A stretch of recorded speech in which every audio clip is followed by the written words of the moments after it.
nagbabalik po ang Good Morning, Kapatid! Eto na nga mga kapatid, papalapit na ng papalapit ang kaliwat ka ng handaan. Ngayong magpapasko, kaya ang worry po natin, tayong mga karamihan ay mararagdagan na naman ang ating timbang at fats, lalong-lalo na sa ating tiyan. Mismo. Ba't sa akin Talagang dito. Hindi, dito nga kayo. Aso ito wala eh. Walang tiyan eh. Wala, guilty talaga tayo dyan mga kapatid eh. Pag-uusapan po natin ngayong araw, paano nga ba mababawasan yung stubborn fats po kung tatawagin gaya ng bilbil? Yan yung pinakamahirap talaga mawala. Kasama po natin ngayong umaga ating resident doctor na si Doc Richard. Good morning, Doc. Good morning, Andre. Good morning, Angela. Good morning, Mommy Dims. Yes, masarap talagang kumain lalo na ngayong Pasko. Kaya hindi talaga maiiwasan ang mga extra weight, lalong-lalo na sa ating tiyan. Pero worry no more mga kapatid, may solusyon tayo dyan. Pero bago natin pag-usapan yan, panoorin muna natin to.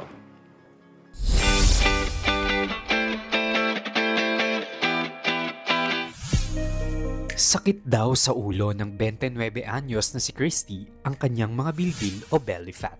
Tinatawag na stubborn fats ang mga ekstrang balat at taba na madalas makita sa tiyan, likod at iba pang parte ng katawan. Dati sobrang payat ko. Triple talaga yung tinaba ko ngayon. Mahilig ako mag-crop top ng damit. So, napapansin ko siya, ang laki na ng ganito ko. Tapos yung mga short ko kailangan high waist na para lang matakpan siya. Yung bilbil ko. Kahit ano raw diet at exercise, hindi mawala-wala ang ekstrang timbang sa kanyang tiyan. Nag-exercise ako kada 5 PM ng hapon. Tumatakbo ko sa may Kapitolyo, ganyan. Nag-try din ako mag-diet. Relate din ba kayo sa problema ni Christy? Alamin kung paano nga ba masosolusyonan ang belly fat dito lang sa Balik Alindog.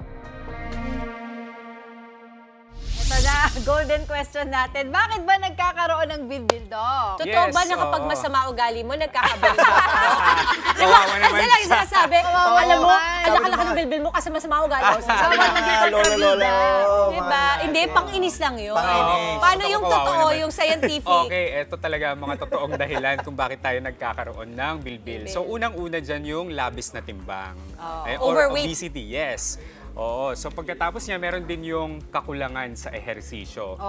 O minsan nasa genes din yan o kaya nasa lahi. Pwede, lalo na kung nag-exercise ka naman, tapos hindi talaga nawawala. Tama. At pwede din ang stress. O pag stress ka, you tend to eat more. Kaya gano'n. Maling dieta. Maling dieta. O mga hormonal imbalance gaya ng menopause, yan. Kakulangan sa tulog at saka pag-inom ng alak. Yes, yan yung pag-inom ng alak, number 1. Oo. Siyempre, mga kapatid natin nanonood ngayon, talagang tutok na tutok sila. Okay, maaari bang maging sintomas ang bilbil ng iba pang kondisyon? No? Pwede ba yun? Oo, yeah. Totoo yan, Mommy Dims. Kung ikaw ay may bilbil, mas mataas ang tsansa or risk mo na magkaroon ng sakit sa puso. Tama, Okay. totoo yun. Tapos pwede din ang type 2 diabetes, pwede ka rin sa hypertension, at saka metabolic syndrome na tinatawag. Okay, sorry, ano ba yung metabolic syndrome? So yung metabolic syndrome, mga grupo siya ng mga kondisyon kung saan mas mataas ang inyong risk na magkaroon ng mga sakit sa puso, mga stroke. So kasama dyan yung taba sa tiyan. Pagkakabilbil. Yes. Oo. So, Doc, paano ba to inaalis o binabawasan? Kasi kahit naman ako, mahilig ako tumakbo, pero ang hirap. Ito yung pinakamahirap. Papayat yung mukha totoo mo, yan. papayat yung dito mo, pero pinakamatagal Genes mahirap ba yun. yan, Dre? Siguro, Sa inyo? oo, Sa siguro. family? Sa lahi Oo, na. pati- Minsan, yan talaga yung huling nawawala eh. Yan. Kahit ano nang gawin mo, tapos nandyan pa rin siya. Pero unang-una, kailangan talaga natin gawin yung malusog na dieta.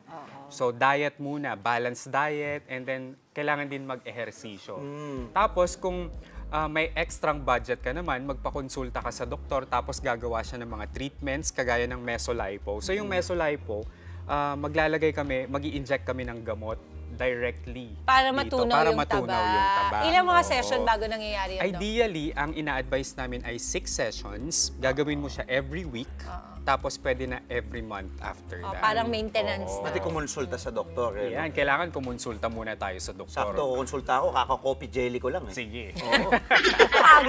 Aga kasukal. Oo, may iba naman kasi, Doc, may nakikita kaming mga iba't ibang mga tinitinda online. Di ba na pampabawas ng timbang, Yes. pampaliit ng tiyan. Effective ba yun, Doc? Ayun, so eto, hindi ibig sabihin na dahil sikat ito online, ay epektibo at safe na ito. So unang-una, kailangan muna natin tignan kung ito ba ay FDA approved. Yun. Kasi kung FDA approved ito, ibig sabihin dumaan talaga siya sa standards.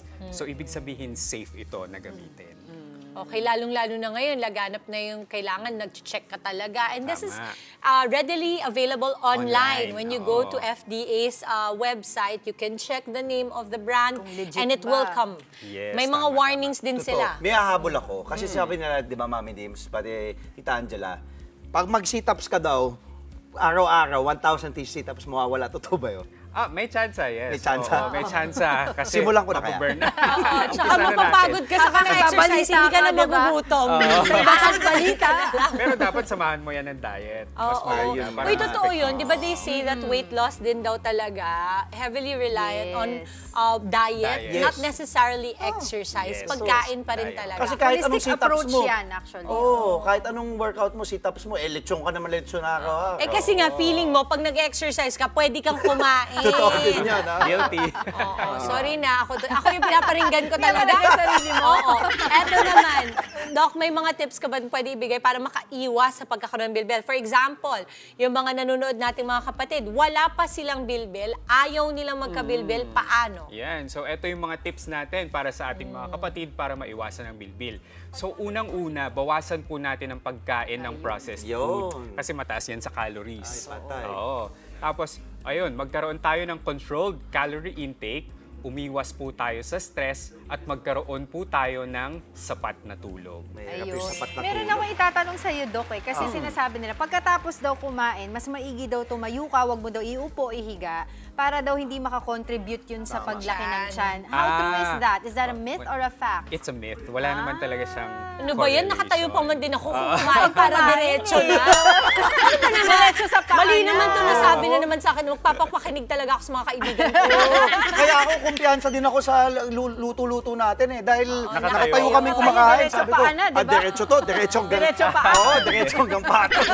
Doc, may tanong naman ako kasi bilbil ang usapan. Meron kang napapanood sa mga TikTok, di ba? Yung mga, parang binabalot o yung wrap, parang Yung insulated. Insulated, Kasi oo. para daw mainit, tapos mas madaling magpawis, Papawisan. sinusuot habang naka-workout. Pero kasi may mga kilala ko, kahit na naka-girdle, di ba? Yes. Effective ba yun?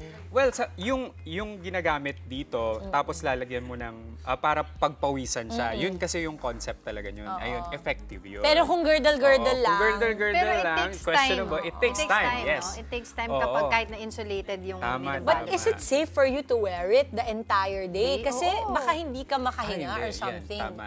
Kasi kailangan mo ring pagpahingain. Oo, yung chan Yung mo. tiyan mo. Pero hindi ba nakakatakot? Pag tinanggal Kawawa mo, naman. bubulwak yung chan.